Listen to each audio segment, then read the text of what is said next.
అయితే ఈ ప్రాజెక్టుల విషయంలో ఆనాడు బ్రిజేష్ కుమార్ ట్రిబ్యునల్ ముందు కూడా వాదనలు జరిగినాయి. వాదనలు జరిగితే బ్రిజేష్ కుమార్ ట్రిబ్యునల్ చాలా స్పష్టంగా చెప్పింది. ఆంధ్రప్రదేశ్ ఏం చెప్పిందంటే, ఆ రోజు మాకు సిల్టేషన్ అయింది, మేము గుడ్ డ్రైవ్లో కట్టుకొని 20 టీఎంసీలు నిల్వ చేసుకుంటాము అని చెప్పి బ్రిజేష్ కుమార్ ట్రిబ్యునల్ ముందు చెప్తే, బ్రిజేష్ కుమార్ ట్రిబ్యునల్ 2013లో తాను ఇచ్చినటువంటి జడ్జిమెంట్లో స్పష్టంగా చెప్పిండ్రు, కొత్తది కట్టాల్సిన అవసరం లేదు, సిల్టేషన్ ఏదన్నా ఉంటే మీరు ప్రత్యామ్నాయం సిల్ట్ ఎలా తీయాలో ఆలోచించుకోండి తప్ప గుడ్ డ్రైవ్లకు నీటి కేటాయింపులు చెయ్యము అని ట్రిబ్యునల్ స్పష్టంగా చెప్పింది. తర్వాత బీఆర్ఎస్ ప్రభుత్వం వచ్చిన 9.5 సంవత్సరాల్లో కూడా ఆంధ్రప్రదేశ్ ప్రభుత్వం ఈ ప్రాజెక్టును నిర్మించేటువంటి ప్రయత్నం చేస్తే మేము చాలా తీవ్రంగా అపోజ్ చేసినాం. ఆ గుడ్ డ్రైవ్ల ప్రాజెక్టు ఆ రోజు తెలంగాణ రాష్ట్ర ప్రభుత్వ తీవ్రంగా అయినటువంటి నిరసన చెప్పడం ద్వారా, మేము అపోజ్ చేయడం ద్వారా, అన్ని ఫోరమ్స్లో రైజ్ చేయడం ద్వారా అది కోల్డ్ స్టోరేజ్లోకి పోయింది. కానీ ఇప్పుడు తమ అనుయాయుడే ఇక్కడ రాష్ట్ర ముఖ్యమంత్రిగా ఉన్నాడు, నా శిష్యుడే ఇక్కడ ముఖ్యమంత్రి ఉన్నాడని చెప్పి మళ్ళీ ఇప్పుడు గుడ్ డ్రైవ్లను తెరపైకి తెచ్చినారు. ట్రిబ్యునల్ వద్దన్నది ఆనాడు 9.5 ఏళ్ళు బీఆర్ఎస్ ఆపింది. మళ్ళీ ఇప్పుడు గుడ్ డ్రైవ్ల ప్రాజెక్టు ఇటు ఆంధ్రప్రదేశ్ పైకి తీసుకొచ్చింది, అటు నవేలి ప్రాజెక్టును కర్ణాటక పైకి తెచ్చింది. అంటే ఇలా తుంగభద్ర మీద 55 టీఎంసీలతో వచ్చే ఈ 2 రిజర్వాయర్లు రేపు తెలంగాణకు తీవ్ర నష్టం చేస్తాయి. Tungabhadra ultimately it comes to Srisailam. ఒక ఆర్డిఎస్ కు కాదు, శ్రీశైలం కూడా రేపు నీటి ఫ్లో తగ్గడం ద్వారా రేపు శ్రీశైలం మీద ఆధారపడ్డ కల్వకుర్తికి కానీ పాలమూరు రంగారెడ్డి ఎత్తిపోతల పథకం మీద కూడా ఇది తీవ్రమైనటువంటి ప్రభావం చూపుతుంది. మరి ముఖ్యమంత్రి గారు మేము చాలా గొప్ప ఒప్పందం చేసుకున్నాము, ఎవరిని లోపల రానియలేదు, ఆఫీసర్లందరినీ బయటనే కూర్చోబెట్టినాము, ఉత్తమ్ కుమార్ రెడ్డిని కూడా బయట కూర్చోబెట్టినాము, లోపల 3 ముఖ్యమంత్రులము, కేంద్ర జలవనరుల శాఖ కార్యదర్శి కాంతారావు గారు, 4 కూర్చున్నాము అన్నారు. సరే, కాంతారావు ఎవరు? ఆయన ఆంధ్రప్రదేశ్ ఆరిజిన్, ఆంధ్రప్రదేశ్ రాష్ట్రంతో అనుబంధం ఉన్న వ్యక్తి. చంద్రబాబు నాయుడు గారే ఇలా కేంద్ర ప్రభుత్వంలో తనకున్నటువంటి పలుకుబడిని ఉపయోగించి ఆయనను ఆంధ్రప్రదేశ్ చెందిన వ్యక్తిని కేంద్ర జలవనరుల శాఖ కార్యదర్శిగా చంద్రబాబు గారు పెట్టించుకున్నారు. మరి ఆ మీటింగ్లో 3 ముఖ్యమంత్రులు, కేంద్ర జలవనరుల శాఖ కార్యదర్శి 4 కూర్చున్నారు. మీరు చేసిన సీక్రెట్ అగ్రిమెంట్ ఏంది? ఏం అగ్రిమెంట్ చేసిందో ఇలా రాష్ట్ర ప్రజలకు తెలవాల్సిన అవసరం ఉంది, స్టేక్ హోల్డర్స్ అందరికీ తెలవాల్సినటువంటి అవసరం ఉంది. నీకేమో అవగాహన తక్కువ, ఆగమాగం ఎక్కువ నీకు. ఎందుకంటే నువ్వు గతంలో అనేక విషయాలు కూడా మాట్లాడినావు. దేవాదుల ఏ బేసిన్లో ఉంది, నల్లమల్ల ఆంధ్రప్రదేశ్ ఉంటుందా తెలంగాణలో ఉంటుందా, బచావత్కు బ్రిజేష్ కుమార్ ట్రిబ్యునల్ మధ్య కూడా తేడా తెలియని విధంగా నువ్వు ఎన్నిసార్లు మాట్లాడినవో, ఎన్నిసార్లు అభాస్పాలైనవో, కనీస అవగాహన లేని రహిత్యాన్ని ఎలా బయట పెట్టుకున్నావో రాష్ట్ర ప్రజలందరికీ తెలుసు. నువ్వు నిన్న 3 రాష్ట్రాల మధ్య గొప్ప ఒప్పందం జరిగింది అంటున్నావు. ఏం ఒప్పందం జరిగింది? ఇప్పుడు మనకు ఆర్డిఎస్ ప్రాజెక్టుకు 15.9 టీఎంసీల నీళ్లు రావాలి, రావడం లేదు. ఆనాడు కేసీఆర్ గారు తుమ్మిళ్ళ లిఫ్ట్ పెట్టి కనీసం 50,000 ఎకరాల కన్నా నీళ్ళు వచ్చేటట్టు చేసిండ్రు. నువ్వు నిన్నటి మీటింగ్లో కేంద్ర మంత్రితోని మాకు ఆర్డిఎస్ కు ట్రిబ్యునల్ అవార్డు ప్రకారంగా రావాల్సిన 15.9 టీఎంసీలు రావడం లేదు అని చెప్పి ఏదైనా స్పష్టమైన హామీ తీసుకున్నావా? చెప్పు నువ్వు ప్రజలకు. లేదు, తుంగభద్ర మీద ఇలా కర్ణాటక కురిడి అనే ఒక ప్రాజెక్టు 2 టీఎంసీల ప్రాజెక్టు కడతా ఉంది, చిక్కాల పరివి అని 2.5 టీఎంసీల బ్రిడ్జ్ కమ్ బ్యారేజ్ కడతా ఉన్నారు, చిక్కాల మంచి అని 5 టీఎంసీల బ్రిడ్జ్ కమ్ బ్యారేజీ కడుతున్నారు. అంటే ఇవి ఒక 9.5 టీఎంసీలు. ఈ 9.5 టీఎంసీలతో 3 బ్యారేజీలు ఈరోజు కడతా ఉంటే దీన్ని ఏమన్నా అడ్డుకోవడానికి, దీనివల్ల తెలంగాణకు నష్టం జరుగుతుందని చెప్పి నువ్వేమన్నా స్పష్టమైన హామీ పొందినవా? చెప్పు నువ్వు.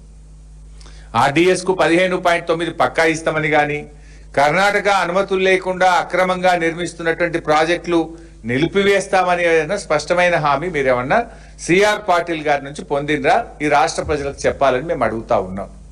ఎందుకంటే ఇలా ముఖ్యమంత్రి గారు ఏమంటూ చాలా అద్భుతం జరిగింది. ఏం అద్భుతం?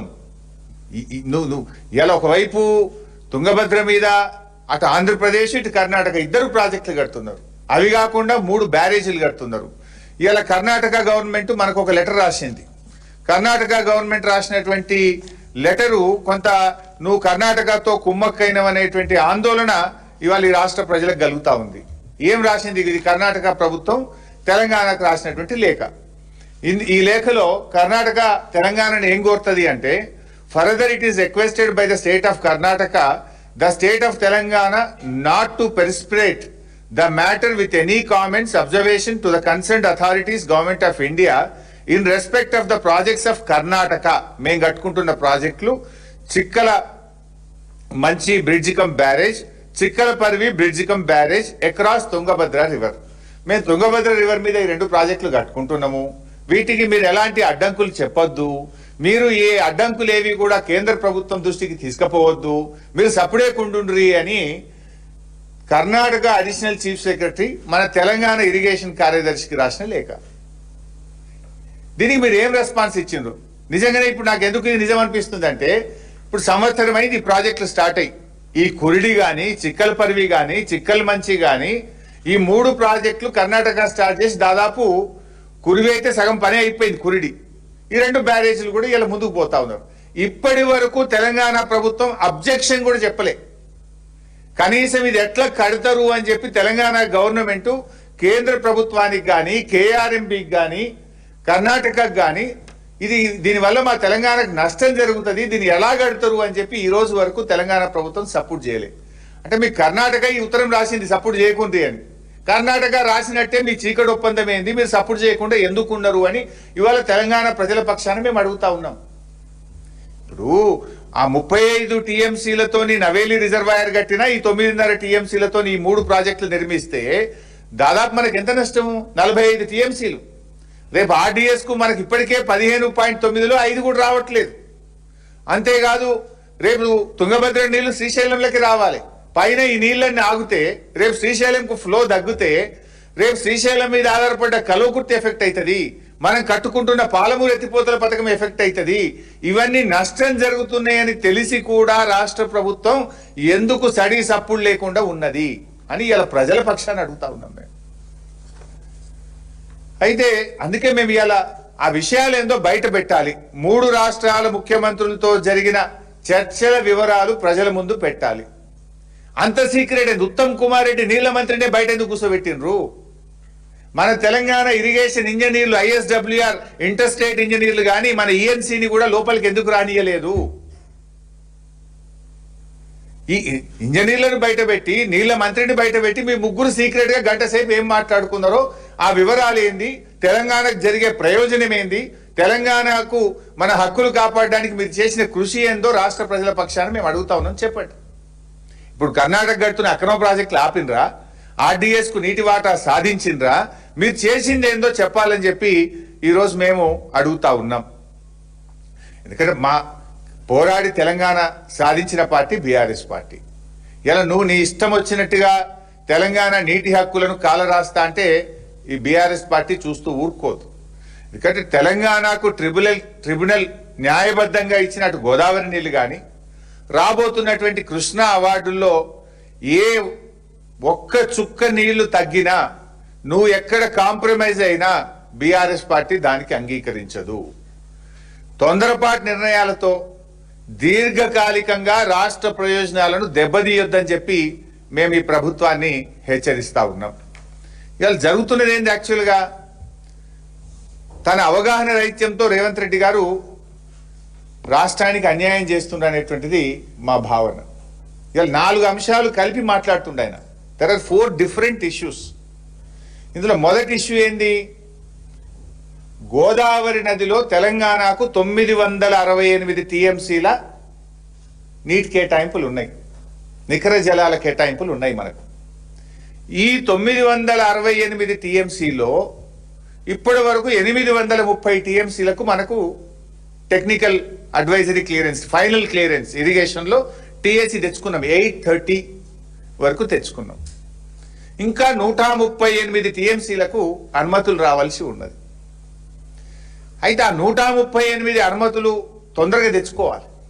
ఇప్పుడు బీఆర్ఎస్ గవర్నమెంట్ మేము ఎంత కష్టపడ్డాము, మీకు ఇంకా బాగా అర్థం కావాలంటే 60 ఏళ్ళు బీఆర్ఎస్ కంటే ముందు 60 ఏళ్ళు కాంగ్రెస్ తెలుగుదేశం పార్టీలు ఈ రాష్ట్రాన్ని పరిపాలించాయి.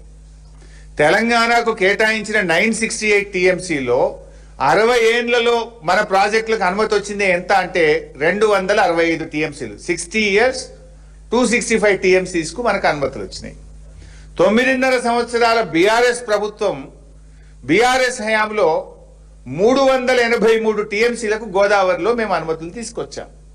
అంటే 60 ఏళ్లలో మీ రేషియో 4.48 టీఎంసీ పర్ ఇయర్ మీరు గోదావరిలో తెలంగాణకు తెచ్చిన అనుమతులు.